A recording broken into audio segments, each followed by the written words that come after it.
Lá em Hebreus 11, nós vamos ler o versículo 32, que é o versículo que nós estamos tratando dele. Hebreus 11, 32. O capítulo 11 de Hebreus, na verdade, está começando, partindo para o final, né? Está cruzando a reta final. A gente está vendo que nós vimos que, pela fé, lá, as muralhas de Jericó ruíram. Nós vimos, eu tive a oportunidade de dar, o privilégio de dar aula sobre Raabe, né? E aí o versículo 32 diz o seguinte: e que mais direi ainda? Lembrando que nós não sabemos quem foi o escritor de Hebreus, né? O semestre passado, na verdade, o ano passado, mas o semestre passado, nós estudamos bem isso, nós não temos certeza do escritor de Hebreus, de quem seja. E ele, escrevendo, diz assim: e que mais direi ainda? Certamente me faltará o tempo necessário para referir o que há a respeito de Gideão. Eu dei essa aula de Gideão. Baraque nós não vimos ainda, mas vai ser dada essa aula sobre Baraque. Sansão, nós tivemos a aula passada com o Rogério. Jefté vai ser dado hoje. Davi, nós já tivemos, que o Marcelo trocou a aula. Samuel e dos profetas. Então, o nosso personagem hoje, eu creio que não é tão conhecido da maioria. É esse nominho que está aí, Jefté. E quando nós listamos na EBD, a gente estava fazendo a nossa reunião sobre quem vai ficar com quem, né? Aquela briga de foice no escuro, brincadeira, Marcos.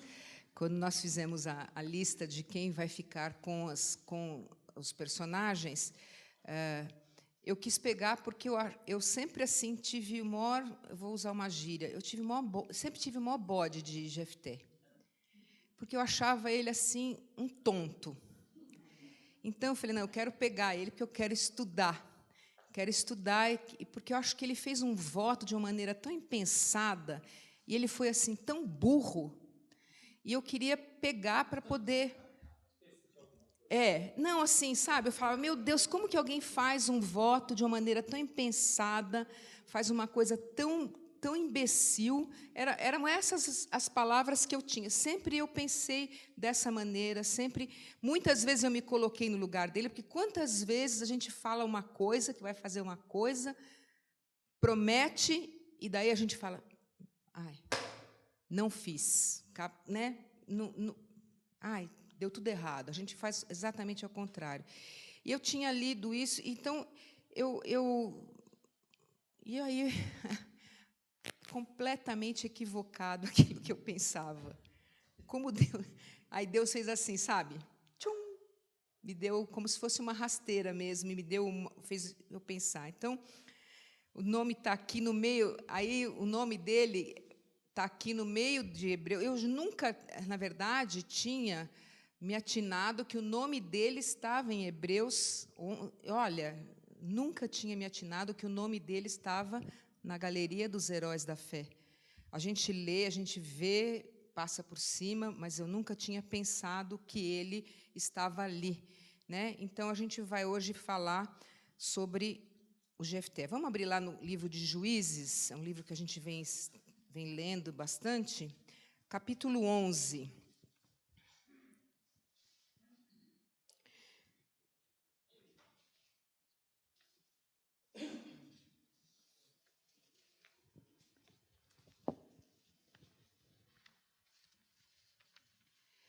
Jefté significa o que abre. Não tem muito a ver, né? Mas é o significado do nome dele. Ele era da região de Mispa, ali da terra de Jó e de Elias. E ele foi juiz por 7 anos. Ele viveu numa cidade chamada Gileade, e ele era da tribo de Gade. Gade era o 7º filho de Jacó. E o nome do pai de Jefté também era Gileade. E Jefté era filho de uma prostituta. E os seus meios irmãos eram filhos de outros relacionamentos do seu pai e vão expulsar ele de casa. Mas vamos lá, vamos ler. Começando, não sei aonde, aqui no Pádua, versículo 1, Pádua. Era então Jefté, o gileadita, homem valente, porém filho de uma prostituta. Gileade gerara a Jefté. Homem valente é o mesmo título que Gideão, homem valente. Ele era valente. É interessante que ele está lá na Galeria da Fé junto com Gideão. Mas junto lá, na Galeria da Fé, estão a prostituta, Raabe, estão o filho de uma prostituta. Se a gente pensar em filho de uma prostituta, é isso mesmo que você pensou. Né? Se a gente fosse usar uma palavra torpe, é isso mesmo. Jefté era isso que você pensou. Ele era isso mesmo. Né? Então, o que está fazendo o filho de uma prostituta na Galeria da Fé? Está lá. Que Deus é esse? O que ele está fazendo lá? Pois é, porque Deus ele não se importa com a nossa origem. Ele não se importa com a história que você teve para trás. Ele se importa com a história que você tem a partir do momento que você se converte a Ele. Ele se importa a partir do momento que você é escolhido por Ele, que você se entrega na vida para Ele, né? Por quê? Porque Deus te amou de tal maneira que te deu a vida eterna, para que você não perecesse. Não é isso que João fala? É isso que ele fala. Ele te amou de tal maneira, sabe, que deu o Filho único dele, o Filho unigênito dele, para que você não perecesse, mas tivesse a vida eterna. Se você cresce e tivesse a vida eterna. Então, isso é o que Jefté era. Era gileadita e o pai dele chamava Gileade. Versículo 2. Também a mulher de Gileade lhe deu filhos, os quais, quando já grandes, expulsaram Jefté e lhe disseram: não herdarás em casa de nosso pai, porque és filho de outra mulher. Então, os meus irmãos, instigados pela mãe, porque sempre, né, a mulher que geralmente faz isso quando tem um outro filho, ela instiga os irmãos, instigaram e vamos expulsar ele lá. O pai, sendo omisso, não falou nada, e mesmo porque o que acontecia? Na lei de Moisés, isso já era previsto. Põe o seu dedo aí, eu vou pedir para alguém abrir lá em Deuteronômio 23, 2.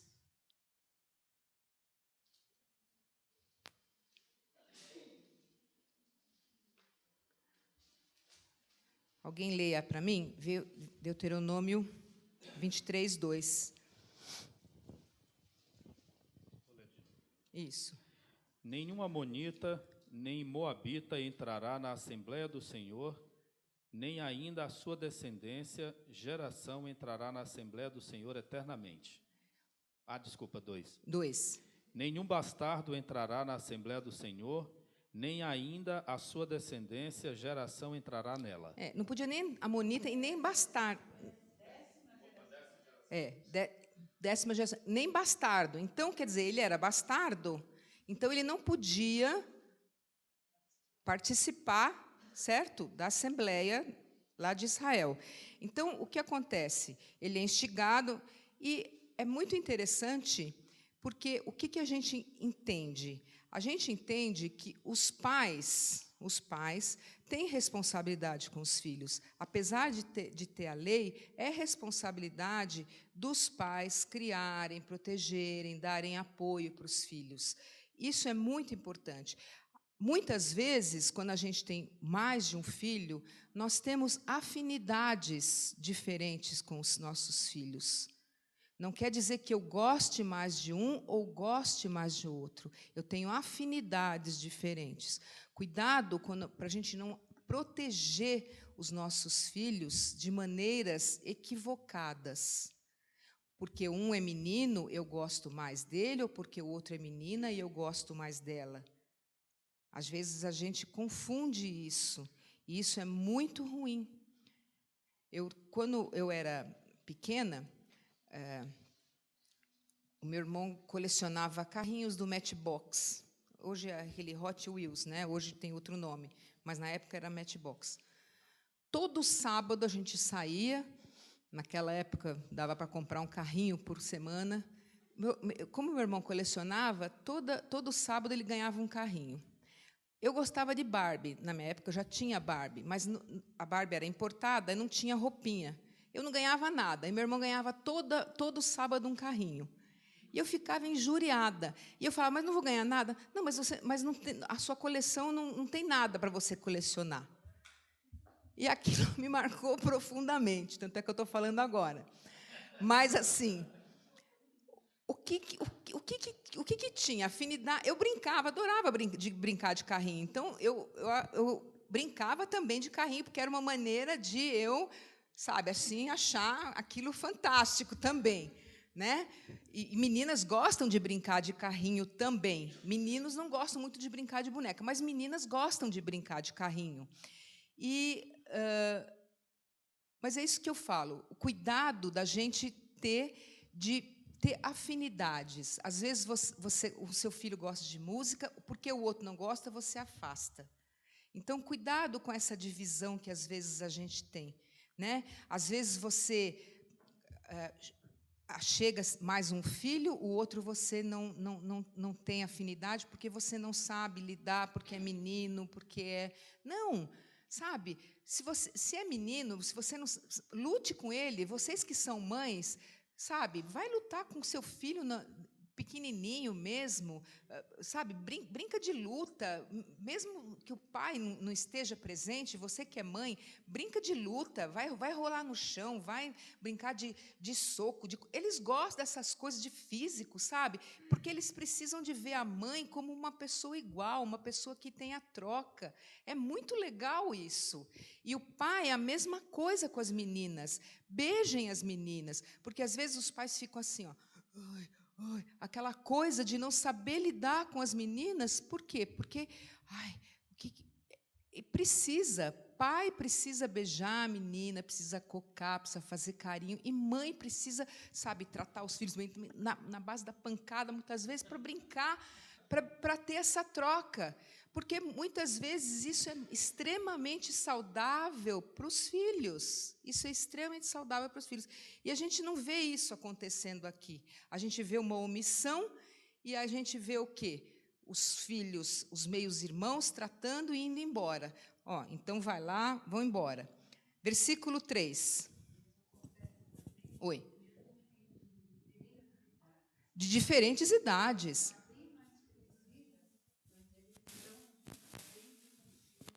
Sim, porque ciúme, porque qual é o objeto que irmãos gostam? Irmãos gostam de paz, né? Todos os irmãos gostam de paz. A disputa dos irmãos, os filhos podem ter 30 anos. Se você compra um presente para um filho de 30 anos e não compra para o outro filho que tem 29, 40 anos... Mãe, por que só ela? Porque, é a queridinha da mamãe. É diferente aqui também, não? É assim na casa de vocês também? Porque é assim, gente. Não é? Só não é assim quando é filho único. Não é verdade, Cheryl? Aí, quando é filho único, beleza. Mas quando... Melhor coisa.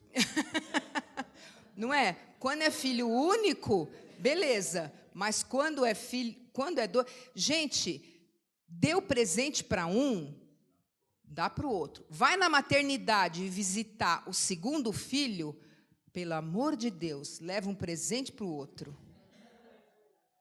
Leva. Nem que seja um bombom sonho de valso, mas leva. Sabe? Tem que levar. Porque o outro está se sentindo assim, que é esse pedacinho de carne com braço que vem me tirar o meu lugar? Né? Então, são essas coisas. A gente tem que ser sábio, na vida. Né? Tem que aproveitar essas ocasiões. Então, sabe, lógico que, não digo assim, aniversário... Um faz aniversário, você vai dar o presente para ele, porque ele também tem que conviver com a perda, não é isso? Um aniversário, cada um é cada um, beleza. Mas num caso de maternidade, que ele não está entendendo nada, aí é diferente. Mas vamos caminhar. Versículo 3. Então Jefté fugiu de diante de seus irmãos e habitou na terra de Tobi, e homens levianos se ajuntaram a Jefté e saíam com ele. Bom, Jefté tinha tudo para dar errado, né? Ele carregava o rótulo, filho da prostituta, era estigmatizado, culpa, preconceito, gozação de ser filho da prostituta, e ele foge. Porque é isso que a gente faz. Quando tudo vem para cima da gente, a gente foge. A gente prefere o silêncio, a gente prefere ficar sozinho. E ele vai para uma cidade que é melhor. Só que ele vai lá se juntar com o povo bonzinho, a turma de ladrões. Certo? Porque é isso que acontece muitas vezes. A gente cai na companhia nas más companhias. Ele se une com a turma que era aqui, ó, homens levianos que se ajuntaram e com eles saíram. Então, eu creio que eram assaltantes de caravanas, eram ladrões. Então, ele vai se juntar com eles lá. E ele tinha tudo para dar errado, mas ele não deu. Por quê? Porque ele estava observando as oportunidades que Deus ia dar para ele. Vamos caminhar. Versículo 4. Passado algum tempo, pelejaram os filhos de Amon contra Israel. Versículo 5.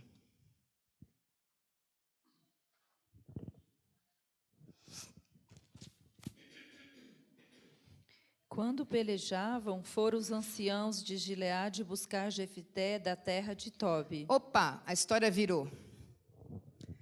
Então, os de Amon estavam pelejando contra os de Israel. Só que aí foram os anciãos de Gileade fazer o quê? Buscar Jefté. Foram lá buscar ele, buscá-lo lá.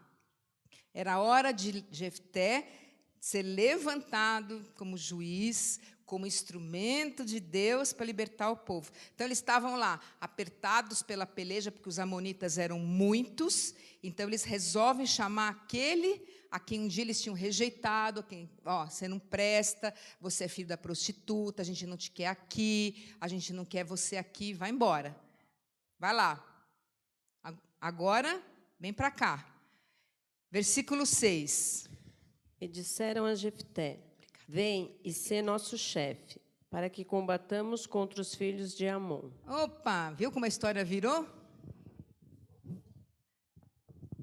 Porém, Jefté disse aos anciãos de Gileade: porventura, não me aborrecestes a mim e não me expulsastes da casa de meu pai? Por que, pois, vindes a mim agora, quando estás em aperto? Pois é. Olha aí. Às vezes a gente olha, que foi o que os anciãos fizeram, às vezes a gente olha para as pessoas e olha para a circunstância das pessoas, que foi o que eles fizeram aqui, né? A gente olha para as pessoas e olha só a circunstância, a gente não olha para dentro das pessoas, não vê o que elas têm por dentro. Às vezes a gente olha para a pessoa, vê como ela está progredindo, vê como ela vai viajar, vê o que ela está vestindo, mas a gente não sabe da luta pessoal que ela tem dentro. Às vezes a gente não sabe o que ela está passando com o filho, com o marido, ela por dentro, se ela está deprimida, se ela está triste, se ela está solitária.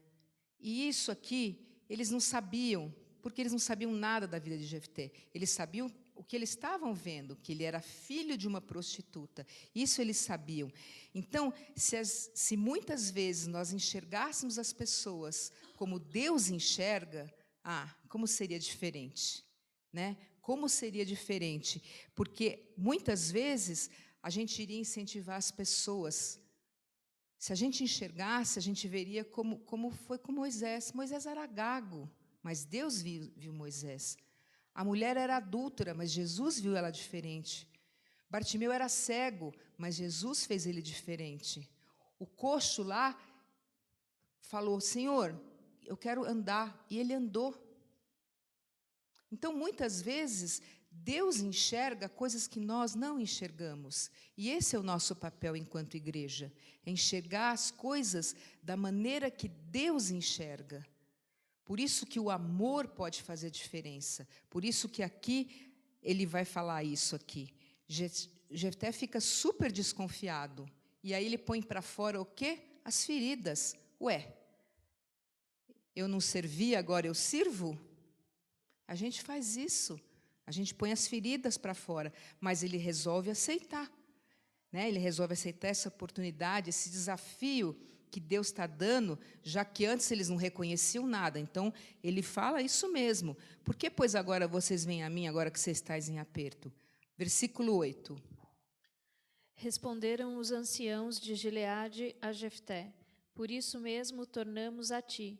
Vem, pois, conosco e combate contra os filhos de Amon, e se o nosso chefe sobre todos os moradores de Gileade. 9. Desculpa, 10. Não, 9 mesmo. 9. Então Jefté perguntou aos anciãos de Gileade: se me tornardes a levar para combater com os filhos de Amon, e o Senhor mos der a mim, então eu vos serei por cabeça? 10. Responderam os anciãos de Gileade a Jefté: o Senhor será testemunha entre nós e nos castigará, se não fizermos segundo a tua palavra. O que está acontecendo aí? Jefté valorizava aquilo que ele sabia que ele era perante Deus. Ele era um homem valente, ele era um homem valoroso, ele tinha coragem, ele tinha liderança. Então, ele valorizava a si próprio. Muitas vezes, a gente não dá para olhar para si próprio e não valorizar aquilo que Deus valoriza na gente. Porque quando a gente se trata das qualidades que nós temos, muitas vezes a gente não se valoriza. E a palavra manda a gente amar o próximo. Eu sempre falo isso aqui, gente. A palavra manda amar o próximo como a ti mesmo.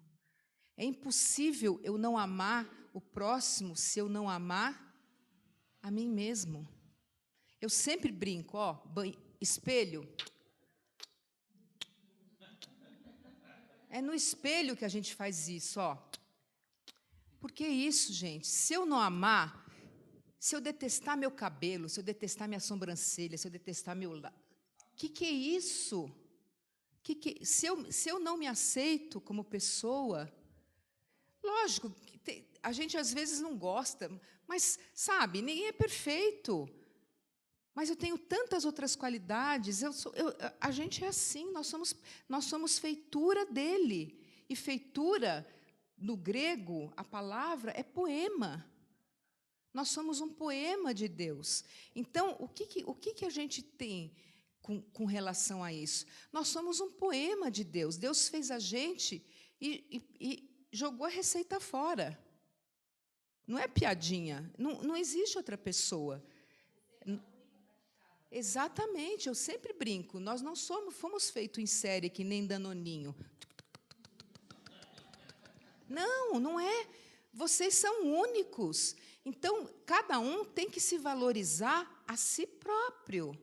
A si próprio. E é o que ele fala. Ele valoriza a sua importância. Ele dá importância de si mesmo. Não é se gabar. Veja bem. Uma coisa é você saber o que você é, e a outra é você se gabar daquilo que você é. Se gabar daquilo que você é diferente daquilo de você saber o que você é. Porque o orgulho precede o quê? A ruína. É diferente. Quando a pessoa, eu sou assim, eu faço isso, eu toco violão muito bem, eu canto muito bem, eu faço isso muito bem. Não é isso.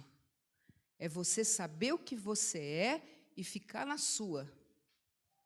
Porque é que nem você exigir respeito. Quem que precisa exigir respeito?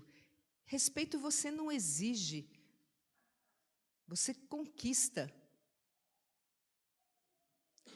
Então, o Jefté está aqui. E ele, então, diz assim, o Senhor será testemunha entre nós e nos castigará se não fizermos segundo a tua palavra. E aí tem um versículo que é precioso. Então, Jefté foi com os anciãos de Gileade, e o povo o pôs por cabeça e o chefe sobre si. E Jefté proferiu todas as suas palavras perante o Senhor em Mispa. Jefté, ele repete todas as palavras perante o Senhor. Por quê? Porque as alianças dos tempos antigos costumavam ser feitas perante o Senhor, repetidas, às vezes até copiadas, e ele queria isso. Para Jefté, é como se fosse uma coroação daquilo que ele tinha que ser mostrado. Olha, vocês me rejeitaram, agora vocês estão indo aqui. Vocês estão me pondo nesse lugar aqui. Deus era claramente o Senhor da vida de Jefté, porque ele fez questão de repetir as mesmas palavras perante Deus. Então, ele repete as mesmas palavras. Então, através dessa guerra com os amonitas, Deus está levantando Jefté do pó, estreitando os laços familiares, porque são os mesmos anciãos que foram buscar ele lá, né, que vão trazer, então a vitória vai ser com ele, porque Deus não ia buscá-lo para fazê-lo derrotar, e aí então Jefté resolve agir diplomaticamente. Versículos 12 e 13. Enviou Jefté mensageiros ao rei dos filhos de Amon, dizendo: Que há entre mim e ti, que vieste a mim a pelejar contra a minha terra? Pode ler o 13 também. Respondeu o rei dos filhos de Amon aos mensageiros de Jefté: É porque, subindo Israel do Egito, me tornou a terra desde Amon até ao Jaboque e ainda até ao Jordão.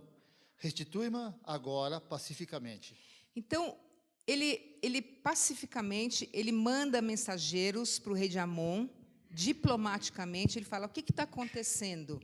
O que houve? E o rei fala assim: olha, Israel roubou minha terra. E aí, a partir de agora, Jefté vai dar 4 argumentos contra tudo isso que o rei está fazendo. Eu vou ler até o versículo 23 para a gente ganhar tempo. E isso, Jefté, então, vai enviar as mensagens, porque ele não desiste na primeira mensagem, e aí a gente vai ver. Como é um pedaço mais árido, eu vou ler para a gente ganhar tempo. Porém, Jefté tornou, olha, ele manda de novo, enviar mensageiros ao rei dos filhos de Amon, dizendo-lhe: assim diz Jefté: Israel não tomou nem a terra dos moabitas, nem a terra dos filhos de Amon, porque subindo Israel do Egito, andou pelo deserto até o Mar Vermelho e chegou a Cádiz. Era onde eles iam, né, no deserto. Então Israel enviou mensageiros ao rei dos edomitas, dizendo: rogo-te que me deixes passar pela tua terra. Porém o rei dos edomitas não lhe deu ouvidos. A mesma coisa mandou ele pedir ao rei dos moabitas, o qual também não quis atender. E assim Israel ficou em Cádiz. Isso antes, na época do deserto. Depois andou pelo deserto e rodeou a terra dos edomitas e a terra dos moabitas, e chegou ao oriente na terra destes, e se acampou além do Arnon. Por isso não entrou no território dos moabitas, porque Arnon é limite deles. Mas Israel enviou mensageiros a Seom, rei dos amorreus, rei de Hesbom, e disse-lhe: deixa-nos péssimo passar pela tua terra, até o meu lugar. Porém, Seom, não confiando em Israel, recusou deixá-lo passar pelo seu território. Pelo contrário, ajuntou todo o seu povo e se acampou em Jaza e pelejou contra Israel. O Senhor, Deus de Israel, entregou Seom e todo o seu povo nas mãos de Israel, que os feriu. E Israel desapossou os amorreus das terras que habitavam. Tomou posse de todo o território dos amorreus, desde Arnon até o Jaboque, e desde o deserto até o Jordão. Olha o versículo 23. Assim, o Senhor, Deus de Israel, desapossou os amorreus ante o seu povo de Israel. E pretendes tu ser dono dessa terra? Olha o que ele fala aqui no final. Deus deu a terra dos amorreus para Israel. Como que você, rei de Amon, quer ser dono dessa terra? Aí no versículo 24, ele diz assim: não é certo que aquilo que Camos, teu Deus, ou seja, Camos era o Deus do Amon, te dá, consideras como tua possessão? Assim, possuiremos nós o território de todos quanto o Senhor nosso Deus expulsou diante de nós. Então, o que está acontecendo aí? Em primeiro lugar, Gileade nunca tinha sido dos amonitas, certo? Porque os israelitas já tinham ganhado aquela terra do próprio Deus, que tinha dado para eles. Em segundo lugar, essa terra tinha sido considerada por Deus, e agora Jefté fala assim: vocês têm o Deus Camos, ele deu para vocês a terra de vocês. O nosso Deus deu a nossa terra para nós. Em terceiro lugar, versículo 25. És tu melhor que o filho de Zippor de Balaque, rei dos Moabitas? Porventura contendeu este em algum tempo com Israel, ou pelejou alguma vez contra ele? Enquanto Israel habitou 300 anos em Esbom e nas suas vilas, em Aer, nas suas vilas, em todas as cidades, estão ao longe do Arnon, por que vós, amonitas, não as recuperaste durante esse tempo? O que isso quer dizer? Ele fala assim, nós estivemos aqui 300 anos, você vem agora, por que vocês demoraram 300 anos para reclamar a terra? Agora vocês vêm reclamar? Vocês tiveram 300 anos para reclamar a terra e vocês vêm reclamar agora? Não. Vocês tiveram... Agora não. Essa terra é nossa, porque vocês tiveram... Por que vocês não conquistaram antes? E, versículo 27. Não sou eu, portanto, quem pecou contra ti, porém tu fazes mal em pelejar contra mim. O Senhor, que é juiz, julgue hoje entre os filhos de Israel e os filhos de Amon. E esse é o argumento dele. O Senhor é o juiz, ele vai julgar você. E o que Amon faz? Quem é que vai ler agora? 28. Porém, o rei dos filhos de Amon não deu ouvido à mensagem que Jefté lhe enviara. Pronto. Vamos para a guerra? Vamos para a guerra. Ele enviou mensagem, ele argumentou, e o rei de Amon não quis. Certo? E aí o que vai acontecer? Versículo 29. Então o Espírito do Senhor veio sobre Jefté, e passando este por Gileade e Manassés, passou até Mispa de Gileade, e de Mispa de Gileade passou contra os filhos de Amon. A gente tem aí a mesma informação que tinha quando eu dei a aula de Gideão.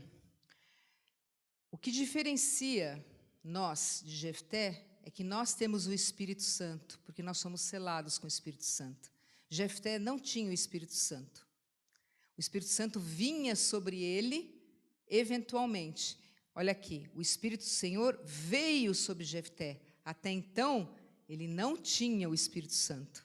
O Espírito Santo veio sobre ele naquele momento, quando ele estava para guerrear. Certo? Então, veio sobre ele. Porque o Espírito Santo, ele eventualmente habitava com alguém, depois ele saía.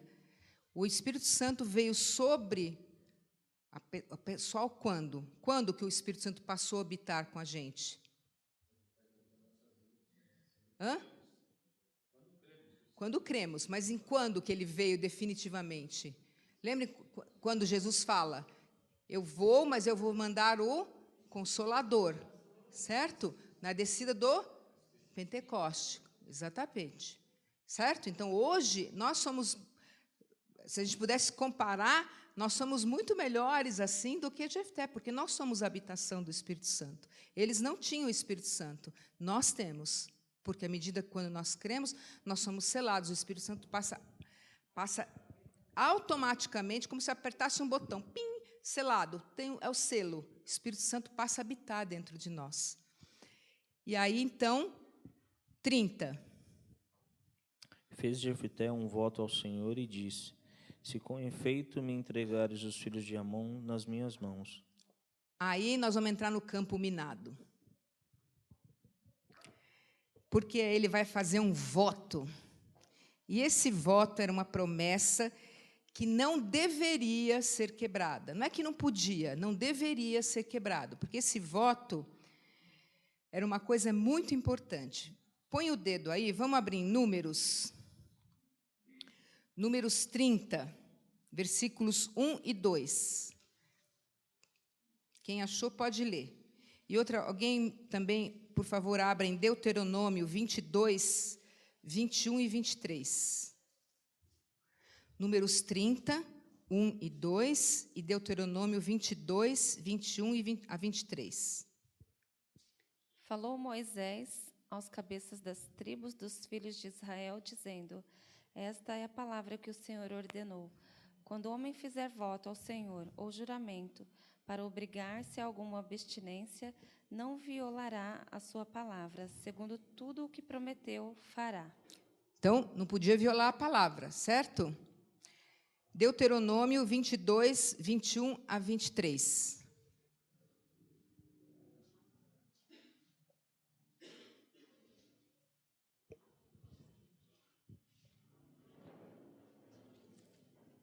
O voto era como se fosse um contrato escrito, tá, gente?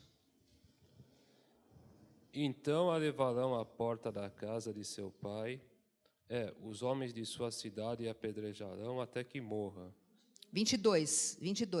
Ah, 22?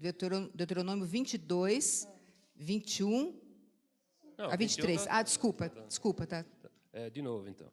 Então a levarão à porta da sua casa, à porta da casa de seu pai, e os homens de sua cidade a apedrejarão até que morra, pois fez loucura em Israel, prostituindo-se na casa de seu pai. Assim eliminarás o mal do meio de ti. Se um homem for achado deitado com uma mulher que tem marido... Não é aí? Não, deixa eu ver.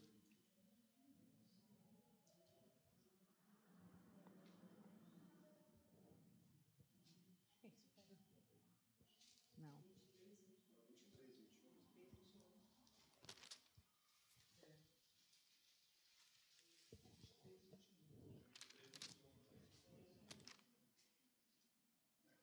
Desculpa, 23, 21. É que não cabia, mudei de linha. Bem, vamos lá. 23, 21, desculpa, Zé.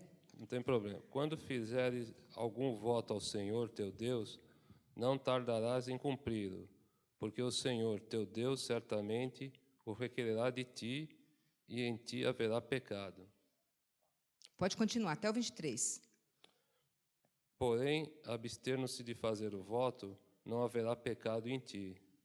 O que proferiram os teus lábios, isso guardarás e o farás, porque votastes livremente ao Senhor teu Deus, o que falaste com a tua boca.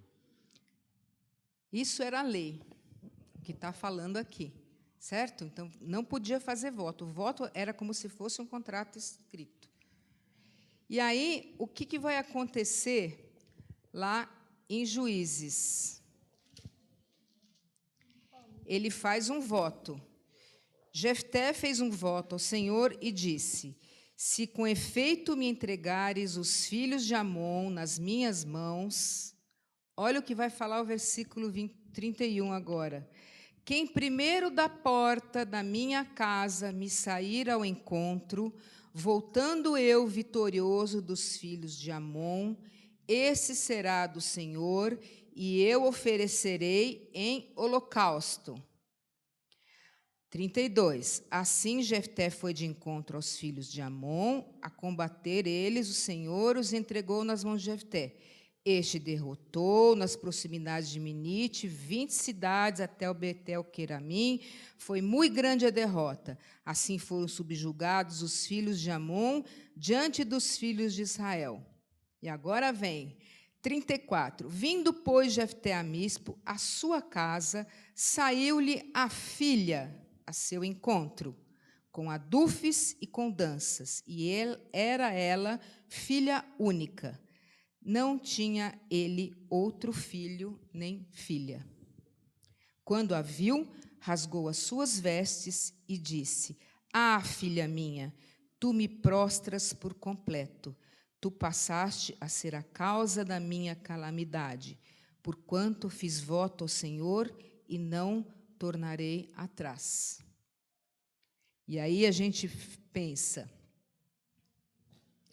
E ela disse: pai meu, fizeste voto ao Senhor, faze, pois, de mim segundo o teu voto, pois o Senhor te vingou dos teus inimigos, os filhos de Amon. Disse mais a seu pai: concede-me isso, deixa-me ir por 2 meses para que eu vá e desça pelos montes e chore a minha virgindade, eu e as minhas companheiras. Consentiu ele: vai, e deixou-a ir por 2 meses. Então se foi ela com as suas companheiras e chorou a sua virgindade pelos montes. Ao fim de 2 meses, tornou ela para o seu pai, o qual lhe fez segundo o voto por ele proferido. Assim ela jamais foi possuída por varão. Daí veio o costume de Israel, e de as filhas de Israel saírem por 4 dias de ano em ano, cantar em memória da filha de Jefté, o Gileadita. E aí? Matou ou não matou a filha?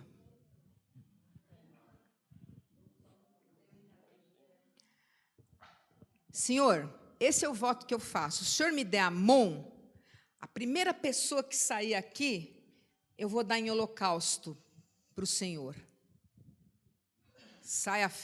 Vem, todo mundo fica sabendo que ele venceu, sai a filhinha. Venceu, venceu, venceu, venceu, toda felizinha. O que ele faz? Minha filha, rasga. Matou ou não matou? Quem acha que matou, fica em pé.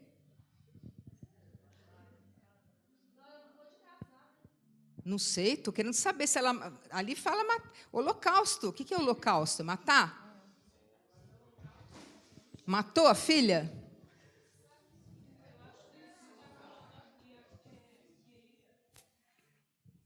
Espera aí.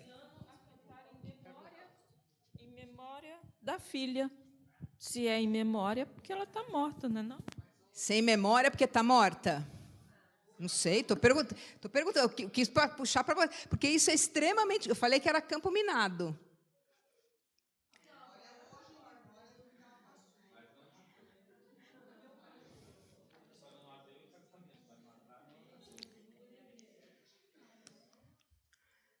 Vamos abrir lá em Deuteronômio 18, 10.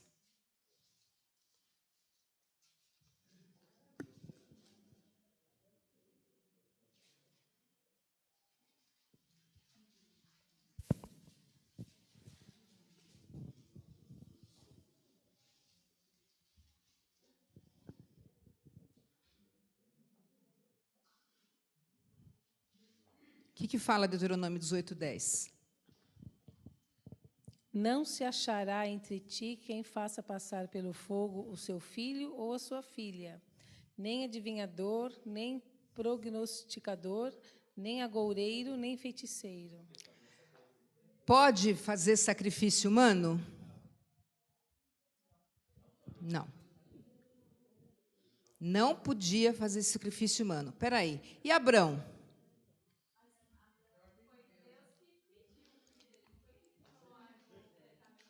E ele sacrificou? Mas e Jesus? Não foi sacrificado? Não, estou querendo saber. Porque isso são perguntas que alguém pode fazer para você, gente. E Jesus foi sacrificado?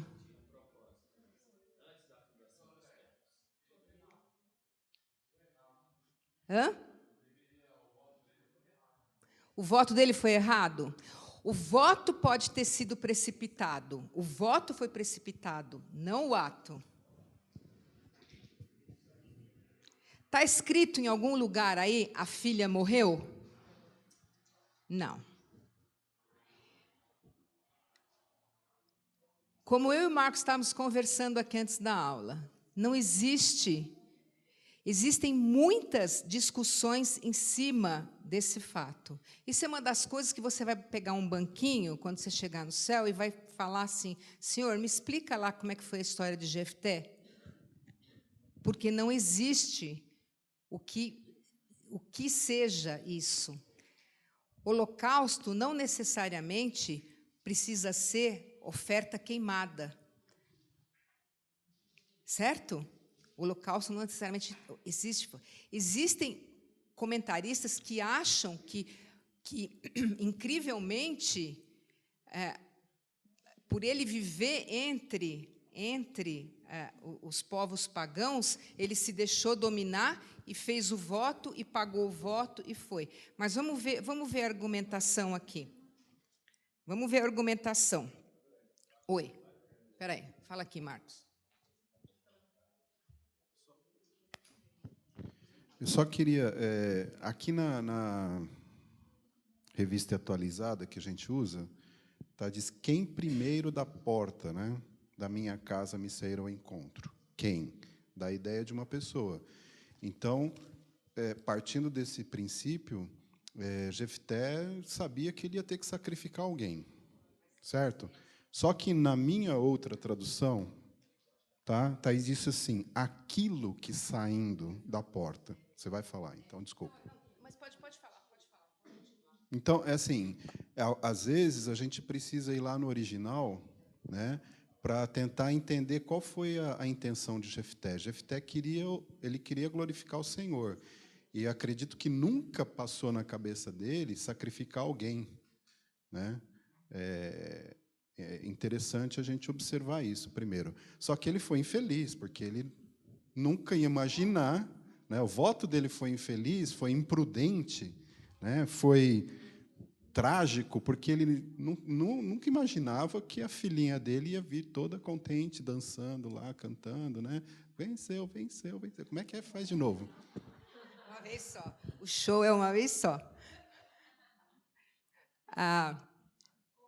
O problema são sempre as traduções. Por isso que a gente, quando prepara a lição, a gente dá um trabalho miserável. Não, estou brincando.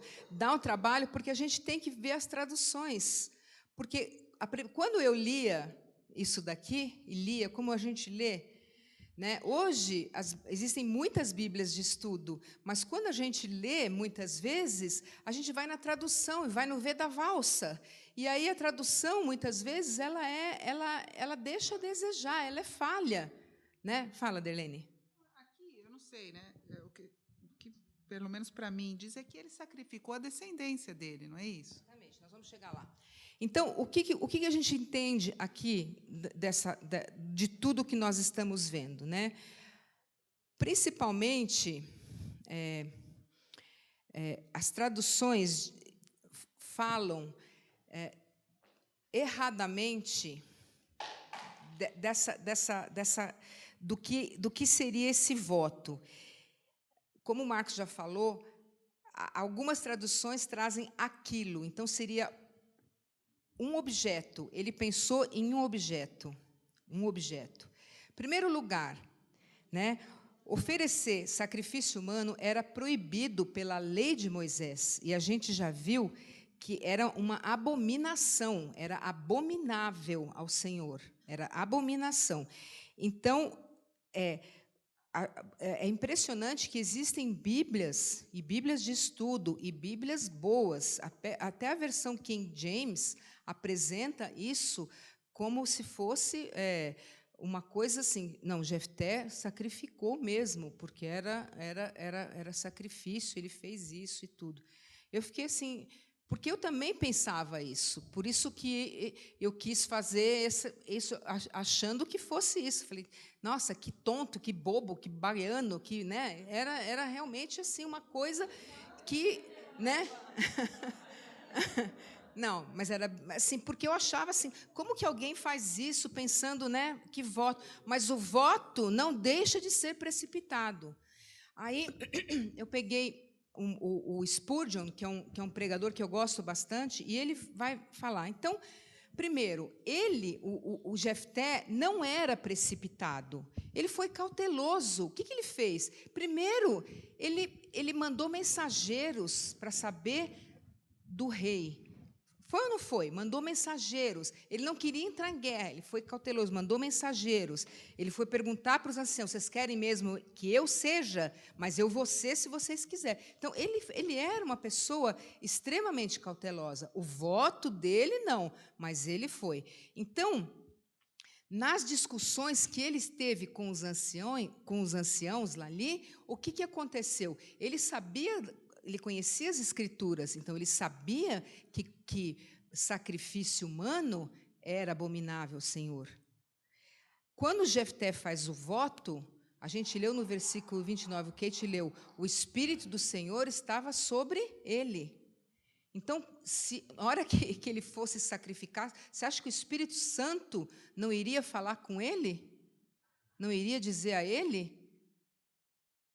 Eu não creio nisso, né? O Espírito, claramente, um não vai contradizer o outro, o Espírito não se contradiz. Fala, Silvia. Exatamente.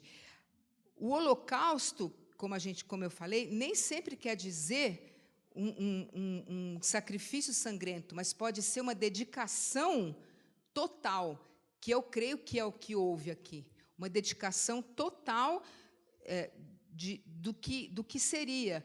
Porque, mesmo assim, ele fica triste, porque ele soube que ele teria que dedicar a filha eternamente. Seria uma virgindade perpétua. Sendo ela virgem, ele não teria o quê? Descendência. E para uma menina ser virgem perpétua era motivo do quê? De vergonha. Porque a mulher era feita para o quê? Para multiplicar, ter filhos e ser uma multiplicadora. Vocês conhecem judias? Judias têm muitos filhos. Judeus têm muitos filhos. Judeus que têm menos de 4 filhos, é uma coisa espantosa, porque eles têm 5, 6, 7, 8 filhos. Aí o que a gente entende disso tudo? Essa é a tristeza. Por isso que ele, então, rasga e fala: ah, filha minha, tu me prostras por completo.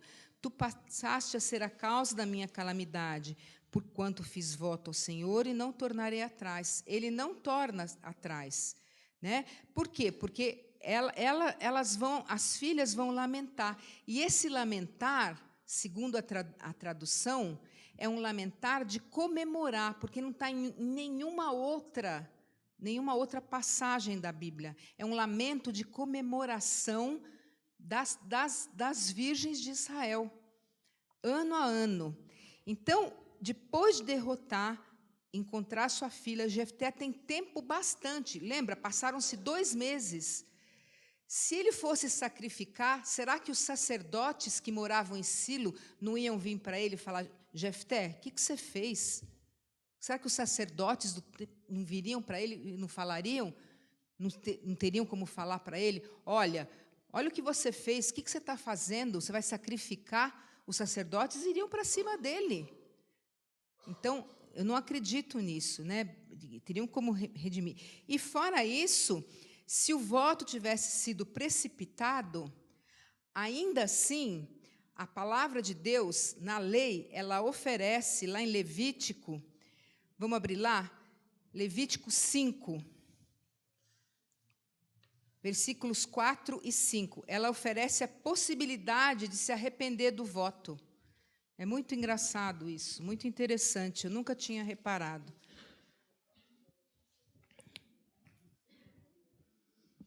Levítico 5, 4 e 5.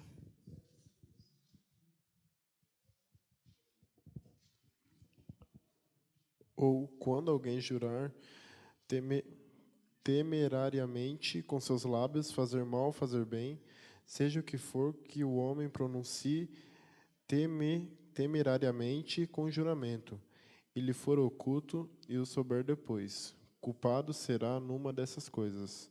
Será, pois, que, sendo culpado numa dessas coisas, confessará aquilo em que pecou. Então, se ele confessar, está ótimo. Ele pode ser colocado. Exatamente, olha lá, tem uma oferta. Certo? Pula lá para o Levítico 27, só para vocês verem, a gente não vai ler. Aí, vocês quiserem, vocês leem na casa de vocês. Levítico 27.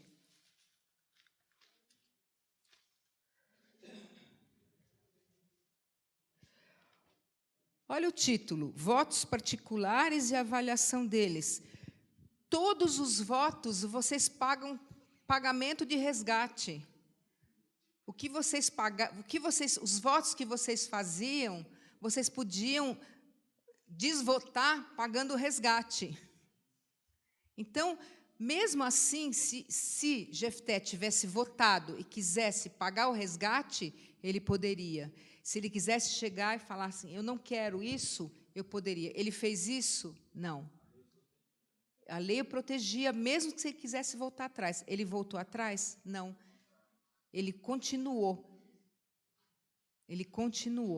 Então, mesmo se o voto tivesse sido precipitado, o que acontecia? A lei deixava, e ele recusa, ele continua. Ele, no versículo 38, lá de Juízes, vamos voltar lá.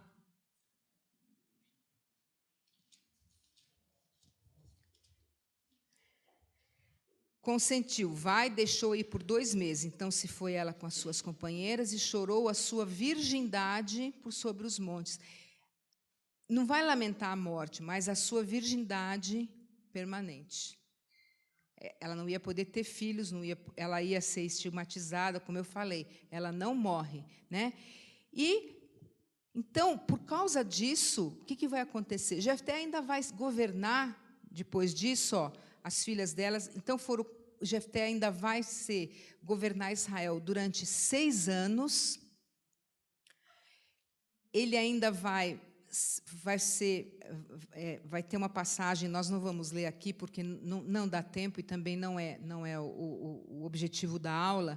Ele vai ter uma passagem muito interessante dos efraiminitas, porque quando os efraiminitas, que eram da tribo de Efraim, veem que eles entraram contra os amonitas, eles ficam com ciúmes, e aí eles querem também ir lutar, e aí tem uma questão, e aí Jefté é tão sábio que ele usa da palavra, vocês vão ler lá depois na casa de vocês, para ver quem é que ia lutar, para quem é que vai chegar para ele fala assim, olha, então vão fazer assim, os efraimitas não conseguiam falar Shibolete, eles falavam Sibolete, né? Então eles não conseguiam falar o CH. Então ele usa isso também. Mas ele é tão sábio que ele vai usar isso.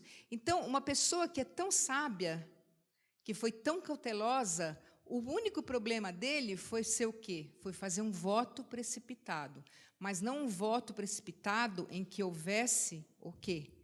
Em que houvesse o sacrifício da filha dele.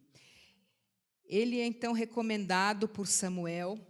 Samuel, lá em 1 Samuel, a gente vai ver Samuel falando sobre Jefté, sobre o governo dele. E ele entra também na galeria dos heróis da fé. É difícil a gente ter uma conclusão, né? Como eu falei, a palavra não diz. Isso que eu coloquei aqui, que eu e Marcos discutimos no começo, a palavra não fala. A gente está supondo, baseado nas traduções que a gente tem da palavra de Deus. Oi.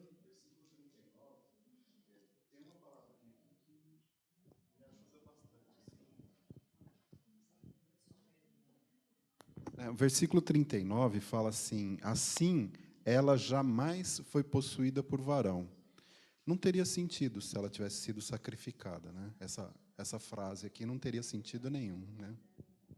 E assim, ela morreu. Então, e outra coisa que me lembra disso aqui, eu não sei se você vai falar, do Senhor Jesus no Sermão do Monte. Ele fala lá, Mateus 5,33, para a gente não jurar, para a gente não fazer voto, né? Que a palavra da gente, para a gente tomar muito cuidado com isso, né?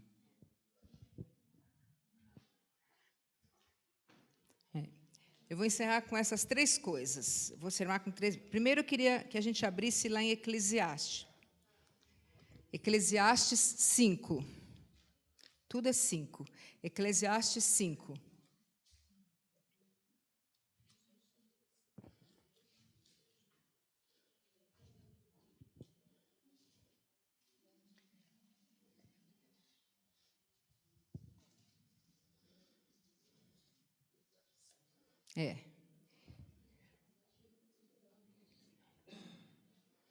Eu vou ler do versículo 1, que nós estamos com o meu tempo meio... Já tocou o sinetinho aí. Eu vou ler do 1 até o 7. Eu não costumo ler os versículos... Como é que chama? O título, porque o título não tem nada a ver, mas aqui tem. A loucura dos votos precipitados. É o próprio Salomão quem escreve, né, Eclesiastes. Então, diz assim, guarda o teu pé quando entrares na casa de Deus. Quando chegar-se para ouvir, é melhor que oferecer sacrifícios de tolos, pois não sabem que fazem mal. Não te precipites com a tua boca, nem o teu coração se apresse a pronunciar palavra alguma diante de Deus, porque Deus está nos céus e tu na terra.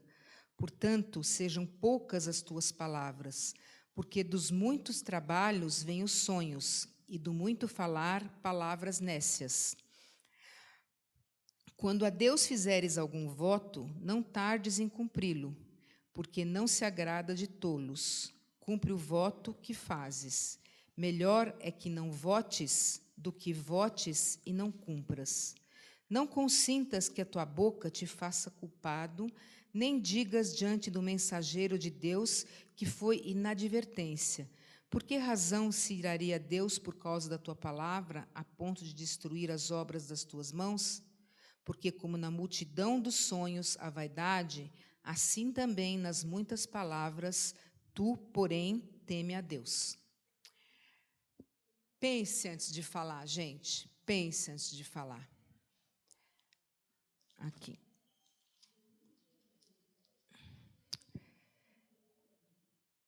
Mateus, capítulo 5, versículo 33.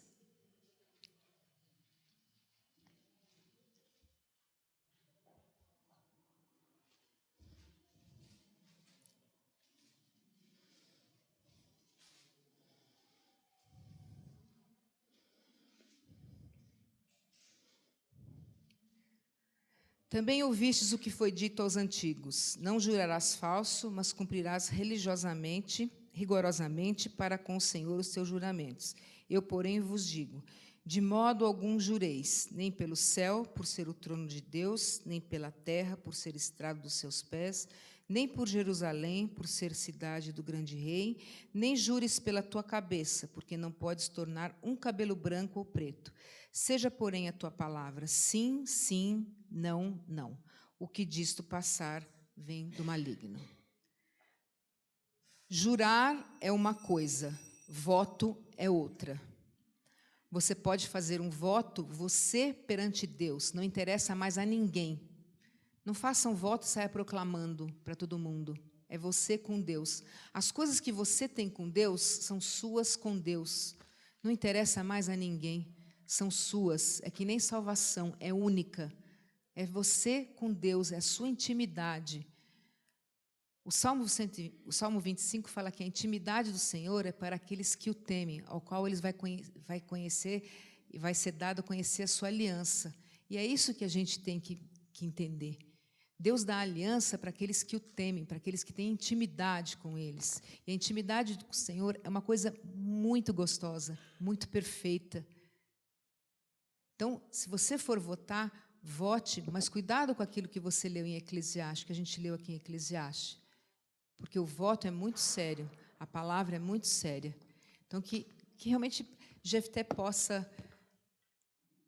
você possa ter aprendido, como eu aprendi com Jefté, né, que seja assim uma coisa muito, muito perfeita, como foi para mim. Para mim foi assim um aprendizado.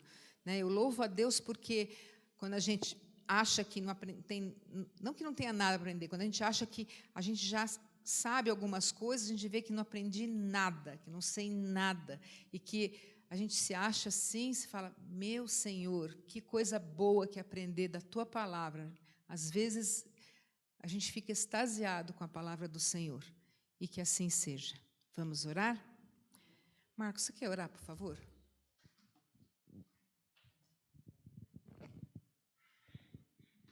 Pai, nós queremos agradecer pela oportunidade que tivemos de aprender da Tua palavra, agradecer pela vida da Andréia, que se esforçou para estudar, preparar, que o Senhor a usou nesta manhã. Obrigado, continue abençoando a vida dela, Senhor, dando o sustento físico, inclusive, espiritual, para que ela possa se renovar a cada dia, Pai. Abençoe a cada irmão presente aqui também, aqueles que vão acompanhar ou acompanharam pela internet, que também possam receba isto como um alimento espiritual, Pai. Obrigado porque o Senhor tem cuidado de nós e tem nos ensinado a cada momento. E nós agradecemos em nome de Jesus. Amém.